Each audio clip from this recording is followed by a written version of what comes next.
So I was thinking today about how often you ought to switch out your accessory exercises, because we have a pretty good handle on how often we should rotate main exercises like squat, bench, and deadlift, or supplemental exercises like RDLs for deadlift, or close grip bench press for bench press, or pause squat for squatting. You know, those secondary things kind of run on the same frequency, but accessories we kind of treat like we can just run them forever, because that's just the stuff between you and Waffle House, right?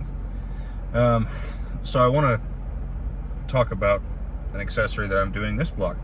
About 4 weeks ago, I started doing flat bench skull crushers with the easy bar going behind my head and then locking out behind my head to keep some tension on the tricep.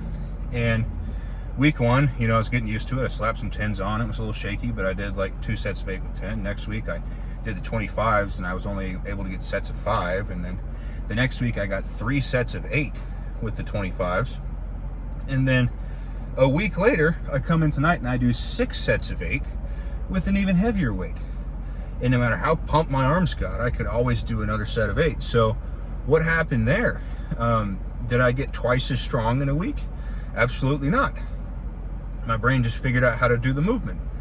And if you're doing your accessories like you're supposed to, they're single joint exercises. They're really easy for you to neurologically figure out. If your form is consistent, your brain will find the shortcut of, okay, I'm just going to bind these nerves together and pulse them, and then it doesn't do any damage. That's when you should change your exercise. You'll find when you're doing them consistently, there will be a week where it just clicks and it just feels different and it's easy. And enjoy that for a week or two. You know, it's dope to be strong, it's dope to do tons and tons of reps, but then switch it out and struggle with something else, because probably the best gains you're going to get are from week 2 and week 3 of struggling with something unfamiliar. The next thought I had was, wow, 4 weeks and I got very efficient with a movement I was unfamiliar with, such that it was effortless, and I could do unlimited work in that. Well, that's a single joint exercise, so it makes sense that it would happen quickly, but what if that could happen to your squat?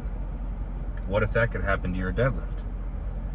It's going to take longer because there's more distance to cover, there's more muscle groups involved, but if you keep things consistent, eventually you will have that sort of adaptation where it's almost useless as a training exercise, but that's what you want out of your performance movements on game day. So stay consistent. When it gets too easy and it's the right time, just swap it out and struggle with something else.